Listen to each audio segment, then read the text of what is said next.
I wouldn't describe it as a blowjob because my head is resting very comfortably on a pillow. So? Well, I mean, and there's no penis. That's the other part.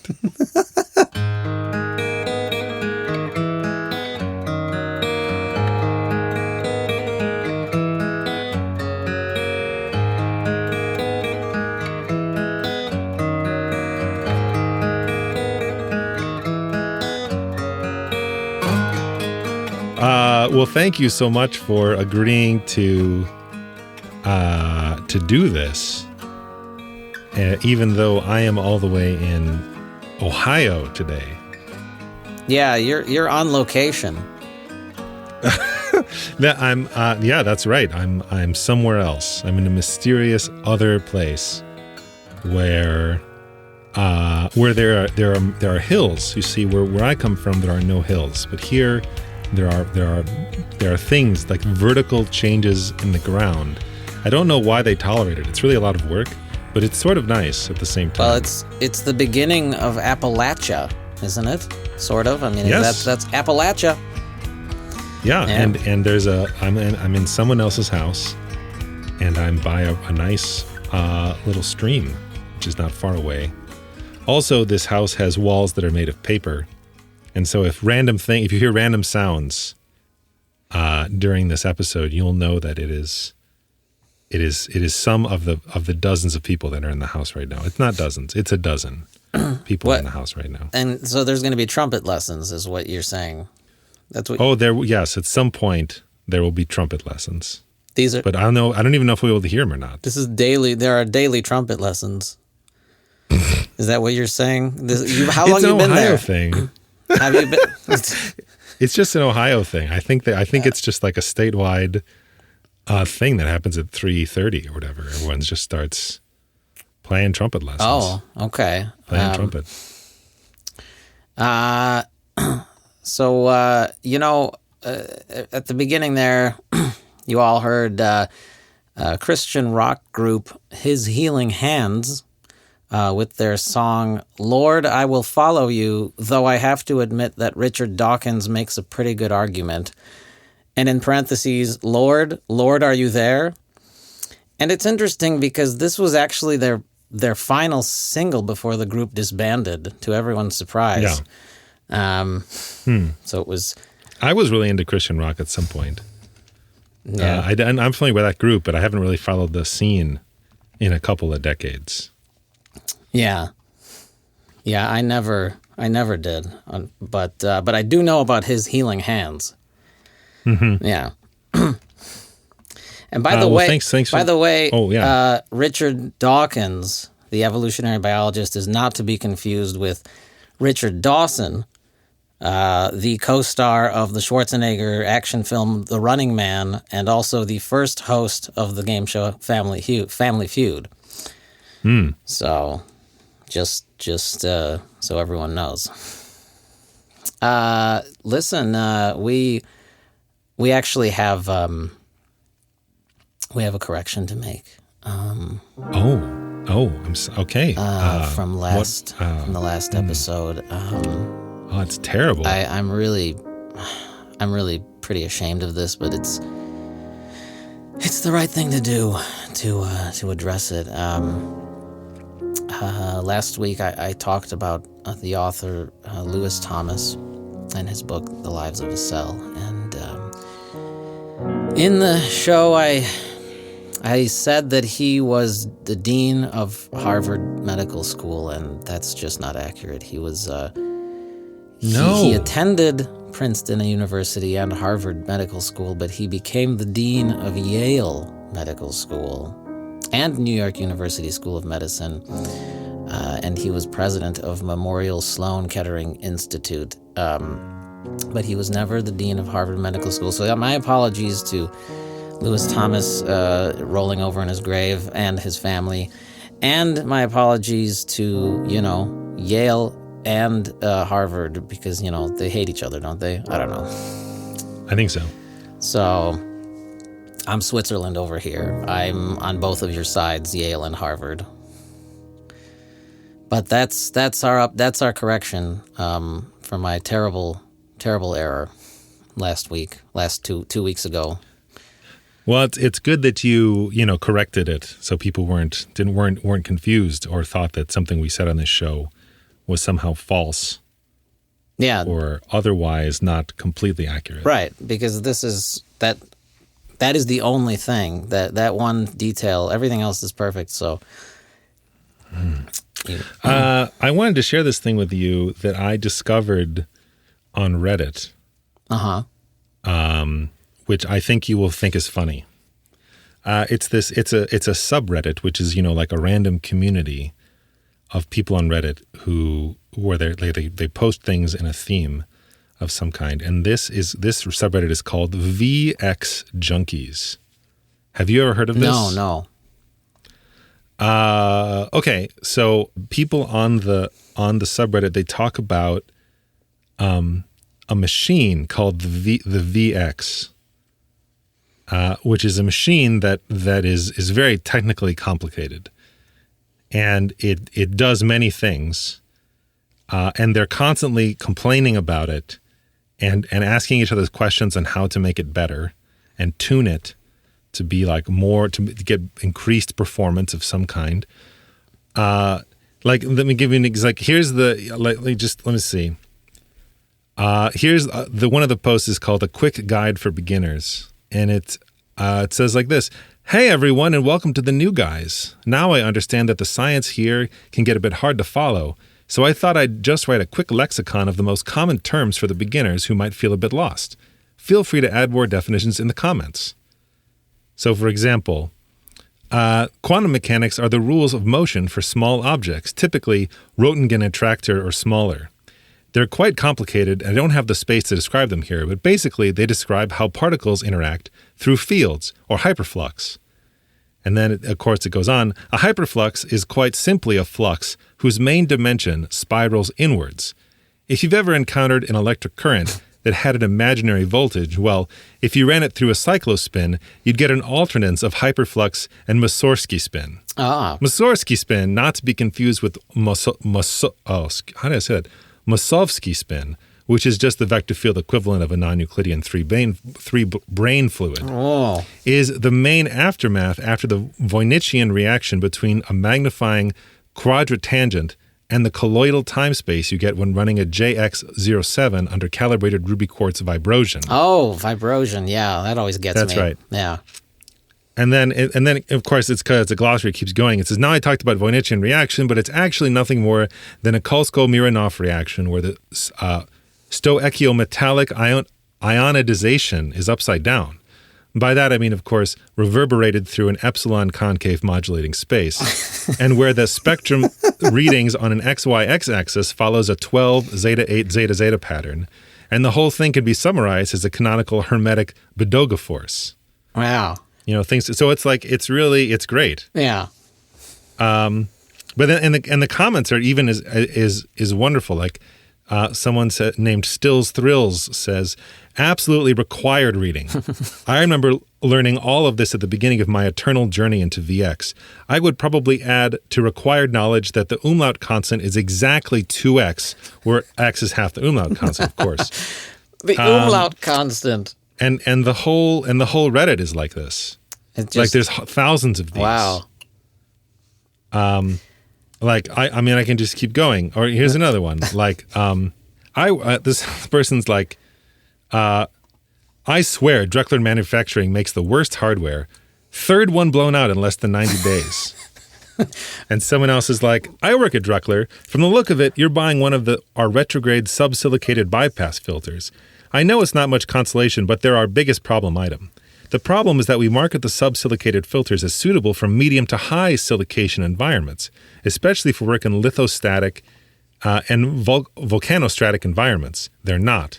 They can barely filter marnocarbonaceous silt in the strong rain. It's a pure money grab product. The whole thing is incompetence at best and outright fraud at worst.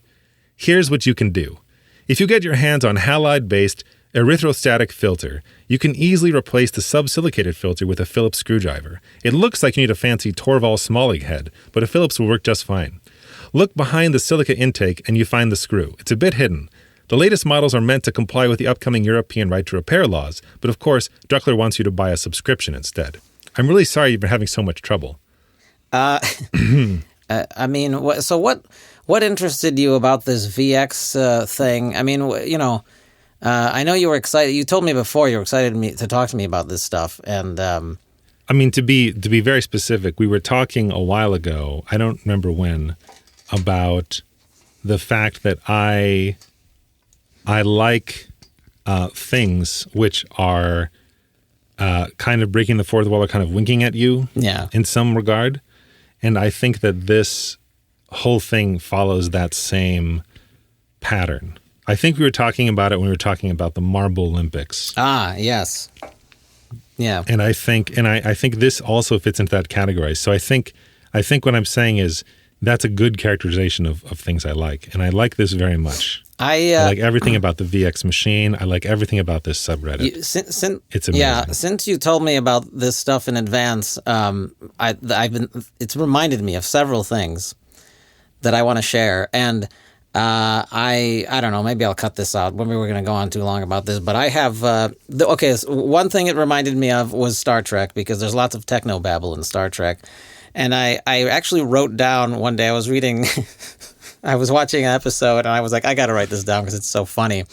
It's from an episode called Unnatural Selection, where... Of what series? I'm sorry, Star Trek The Next Generation. Oh, the best. The only one that matters. And right. And so I'll just read there's a scene where Picard says, well, what if we used a sample of her DNA, say, from a blood test taken before she was exposed to the disease? Could that be used to filter out the genetic changes? And Chief O'Brien says, well, I'd have to get into the biofilter bus and patch in a molecular matrix reader. That's no problem. But the waveform modulator will be overloaded without the regeneration limiter in the first stage circuit. Mm-hmm. And then Data says, interesting. However, theoretically, with Picard cuts him off and says, Data's like, yes, sir. Picard says, can you do the modifications? And O'Brien says, I think so, sir. Then make it so. And I love it. I was like, God, Clarice and I were both watching, my fiance were both watching it, and we were like, we paused it. We're like, oh my God, that's hilarious. We have to. Have you been watching Star Trek: The Next Generation? Recently? Well, off and on because it's on Netflix. You got all the episodes. The whole series is on Netflix. So yeah, and I still haven't seen all. It's so funny because we've been doing the same thing. Oh yeah, on our house. Yeah. Yes, and we've been going through it like one at a time. It's really fun. I've been really enjoying it. The whole family has been watching it. Yeah, well, it's one of the best shows of all time. Come on, it's great. It's so much fun to watch. I'm having a great time. Let's pull from that. It's very late. It's very late. Well, who knows what we'll find? Maybe it'll be a short topic. Oh, there's another thing I wanted to talk about. Oh well, who cares? Let's take a look. Wait, what? Nah, don't worry about it. Okay. Oh my God, this is the most technical podcast we're having. The most like whatever babble, Technobabble. So this was actually submitted by someone. I think this is our first one submitted. This was submitted by Mike, and it's, does true randomness exist in the universe? Oh. Nope. That's the episode. Yes.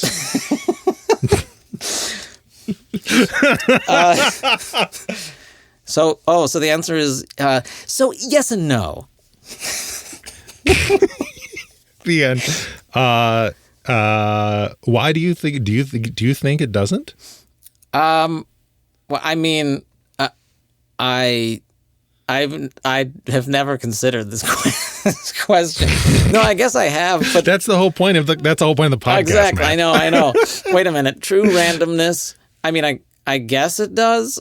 This is one of those things that's so like conceptually, I guess it's so such a self-evident term that to dispute it this almost doesn't even mean anything. It's almost like, how are we defining the word now? I mean, well, so you can describe randomness as no matter how much information you have about something's past behavior, you cannot predict its future behavior. Like you gain no insight into its future behavior. Right. And so, for example, if you're talking about like people exist in a physical space, and you can get a good sense of where they'll be in the next hour from where they are now, because like they can only move so fast. And so humans are not random. For example, like the positions of people are not random.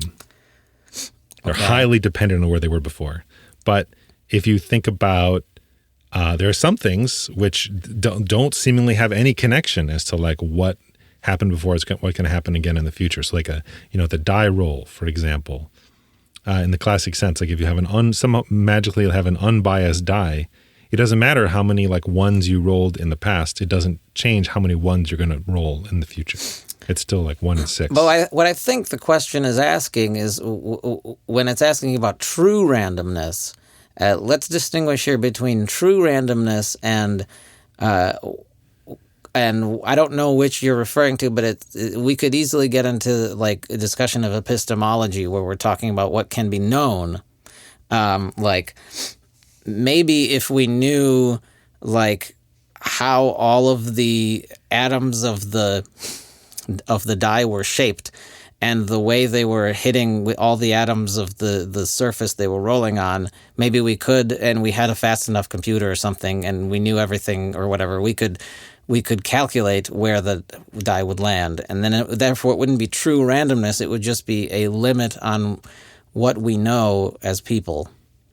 But doesn't like some kind of like Heisenberg uncertainty principle kind of that it sounds like we're talking about Technobabble. Yes, this is the Technobabble episode. Come on. But doesn't that that's definitely gonna be the name of this episode, Technobabble. Yeah. Doesn't the Heisenberg uncertainty principle says it's impossible for us to both know the speed of a thing and its position with the same level of accuracy. Like we can choose to know its position with a high degree of accuracy, but not its velocity, or its velocity, but not its position. And it's sort of a trade-off we're making because of the limitations of our ability to understand things at a small scale. So, and it's fundamentally unnerving because like it doesn't matter. Like there are certain things we just cannot know. Like we cannot know all the information about those atoms that you're talking about in the die. Yeah, but I again, I'm going back to what does it mean that we cannot know it? Because is it because it doesn't exist, or because we just don't have the instruments to be able to? You're talking to an engineer, so to me, those are exactly the same thing. What? How are they exactly the same? What do you mean they're exactly the same thing? They're not exactly the same thing. Yeah, like if it's impossible for us, impossible for us to know it. Well, this is the or tree it doesn't exist. Those are the same thing. This is the tree falls in the forest argument. Yes, those are identical situations to the engineer. But I think but there are some sources of information that are widely considered to be very random. And like, for example, if you ever had one of those old CRT televisions and you turned it on to a channel that didn't exist, like channel 4 where I lived, there's no channel 4. There's channel 2, channel 5, et cetera, no channel 4. You turn it on, you just get this white static on the screen, which is just, it's just random noise, cosmic radiation, bouncing off of the antenna and being amplified and displaying across the screen basically randomly. And there's no way to predict, given the state of one of those frames of the screen, what it's going to look like in the next frame, because it's just random. It's white noise, which is... That's right, white noise, very random. Different from pink noise, which is organized. Yes. So that's a little bit of a trivia there about different than brown noise. I don't know brown noise. I don't know brown noise. Yeah. Yeah, well, it's this. These are all things, true things. But I that does remind me though of an episode of the cartoon The Real Ghostbusters from the 80s, because there was an episode where they turned their TV knob to channel 1 and they were like, there is no channel 1. What's this? and there were ghosts on channel 1. I guess that makes sense. And I believe that they were like deceased musicians playing "Oh When the Saints Go Marching In" over and over again. Well, that's amazing, though. Wait. Creepy. You're saying that I can just turn my TV to channel 1 and get the Saints marching in by professional musicians at any moment? That's a great song. I don't know what local, like where you'd have to be, though, to get that signal. I don't know. Right. If the ghost antenna is not strong enough, I won't pick it up over here in Ohio. Yeah, don't waste your time. Plus, it might have only been in the 80s. The musician ghosts may have been gotten bored or may have passed on to the next realm. It's possible. I don't think that the person who submitted the question wanted the discussion to go this direction, though. So let's. Why do you think that? No, but so there are some sort. So in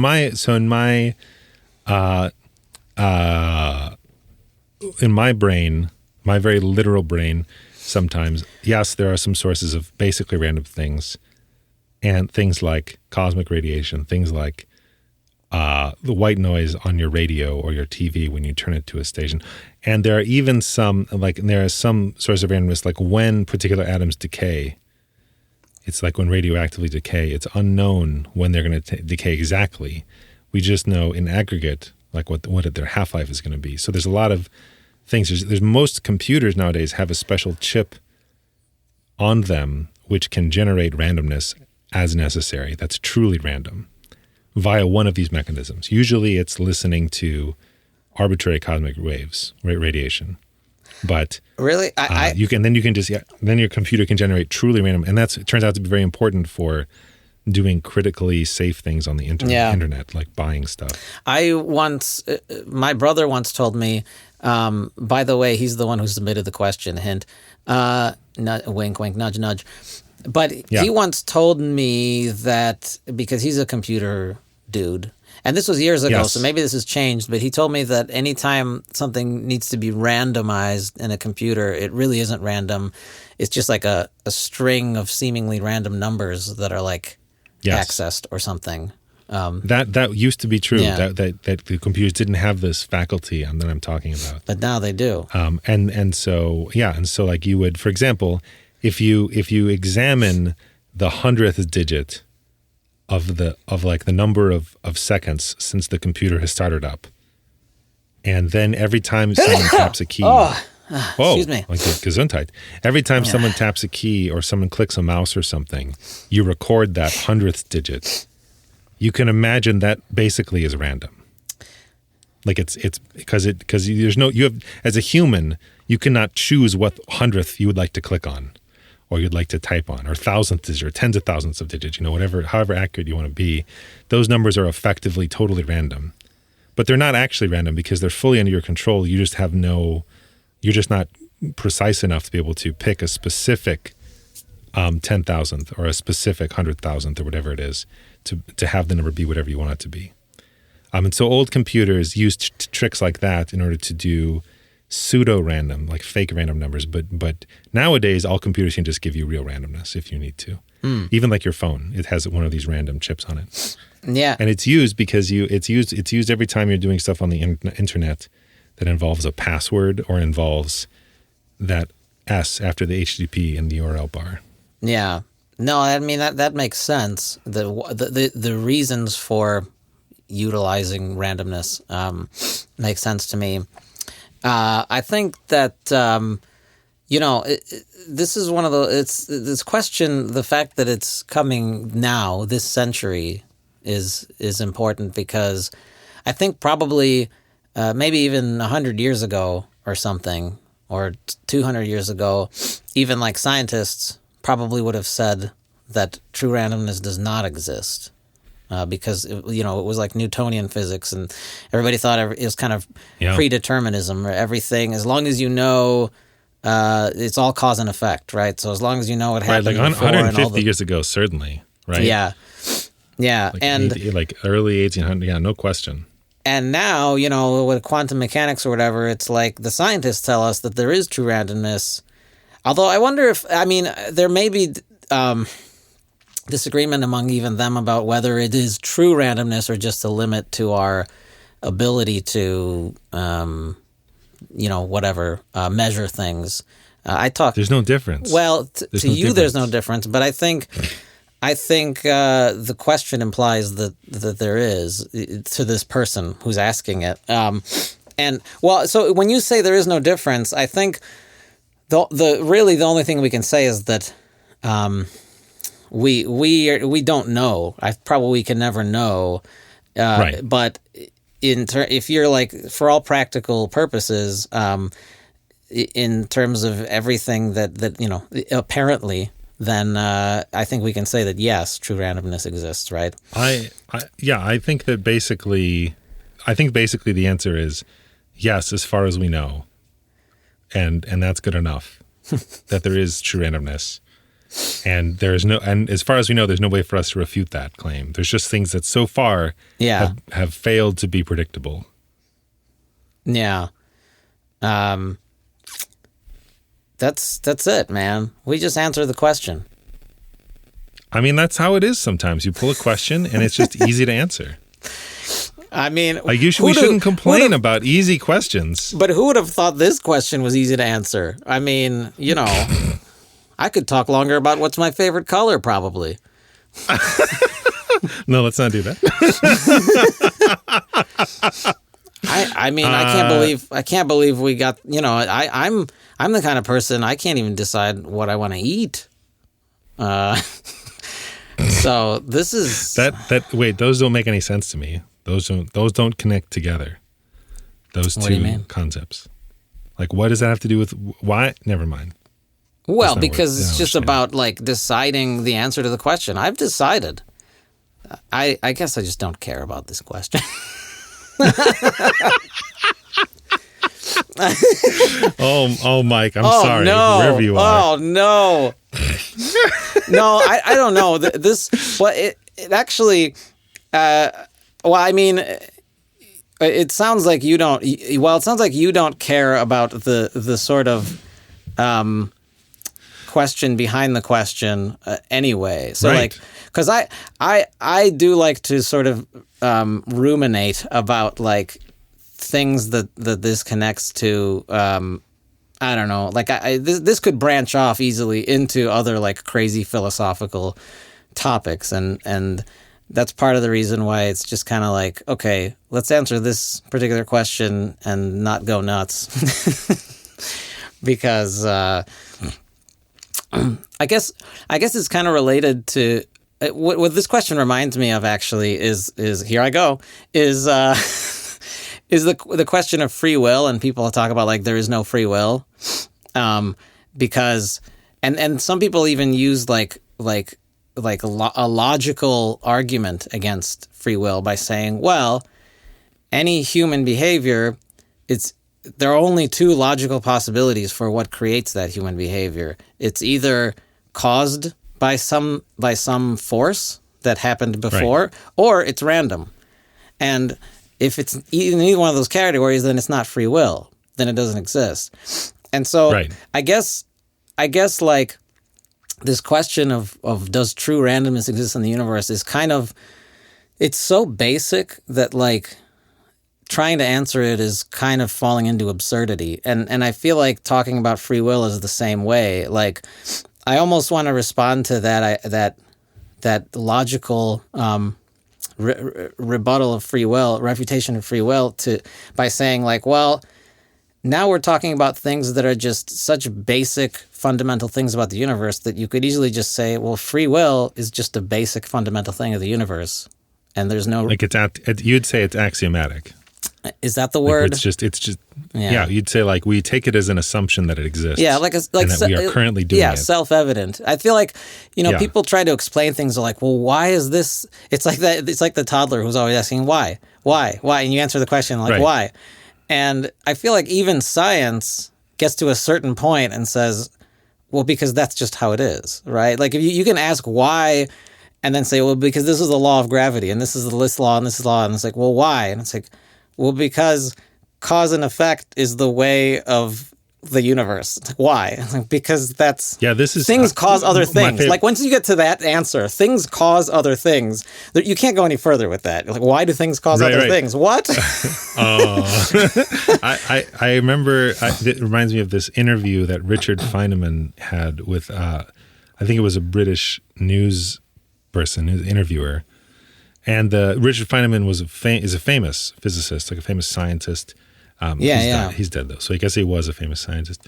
And he was a really interesting, like he was a really good science communicator. So he often would, would be able to talk about really complicated scientific concepts in a way that made these things really understandable to people. And you can still look up like many Feynman lectures, I'm sure on YouTube or something, and learn a lot about science things, especially physics, because of his eloquence.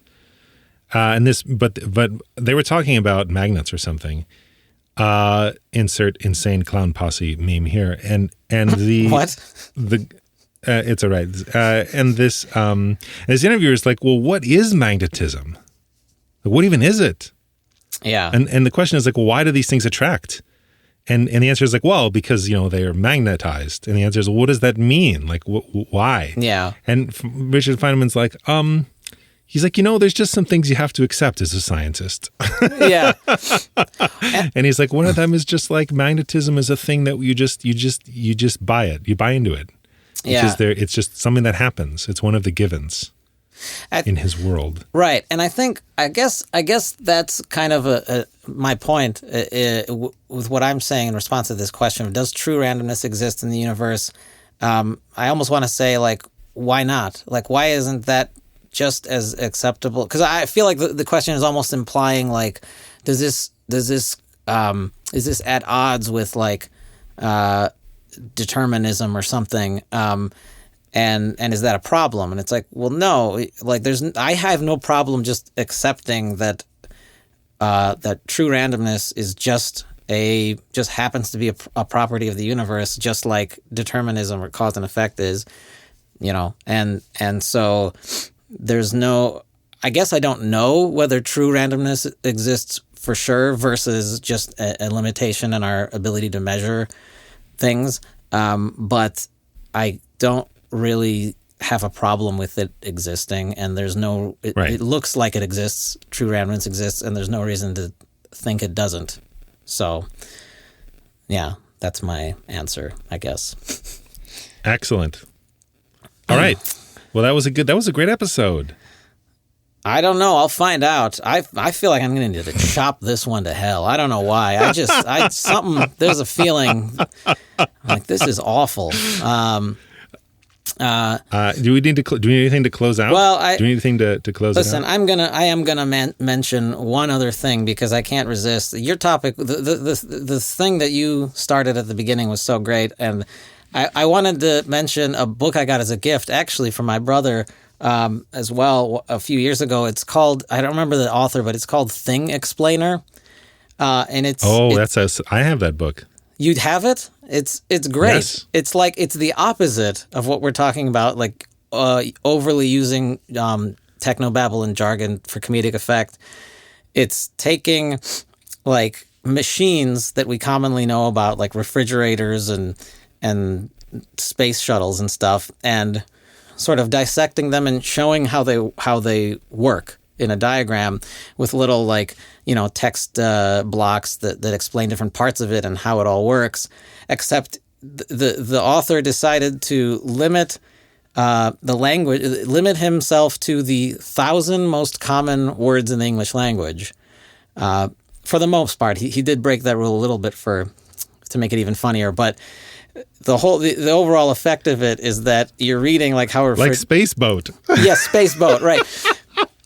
Even though he was allowed to use the word ship, but like, yes. So he's using the kind of language that like a 4-year-old is capable of using to explain these very technical, very complex machines, and it's actually hilarious. But it is kind of effective. Yes. You're like. And I don't remember some of the terms he uses, but even the names of objects of parts, he uses like cold maker or something. I don't know. Like instead of refrigerator, he says So it's like it's really funny, but it's kind of a commentary on like how people are intimidated by these things where people use technical language, and it's like, well, you can't explain how things work.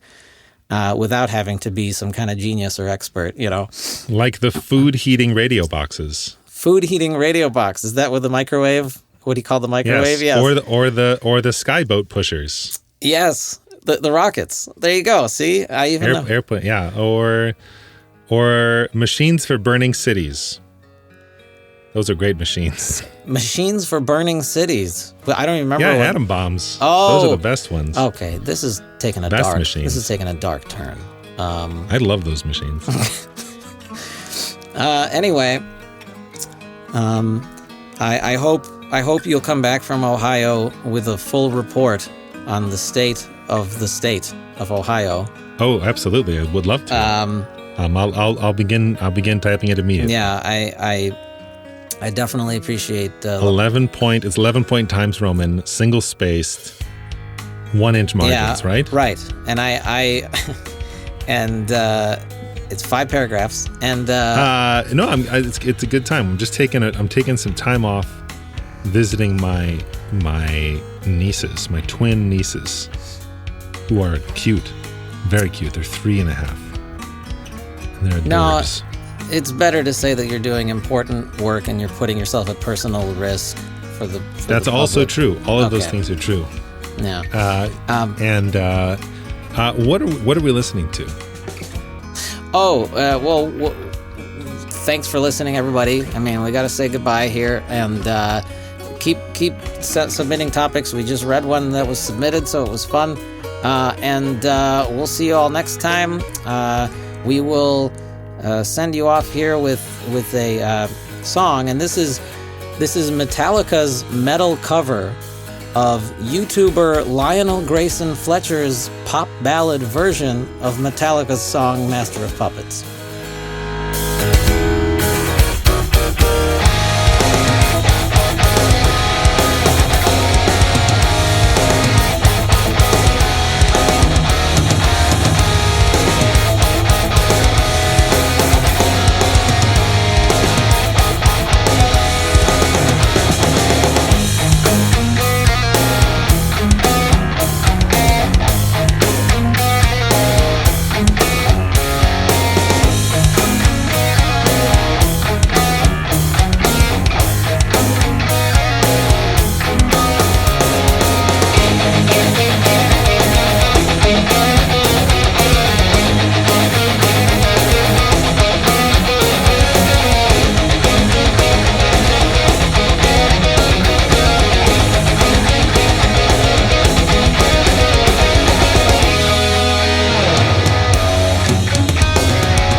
And I hope that you will yep lost my train of thought. Anyway.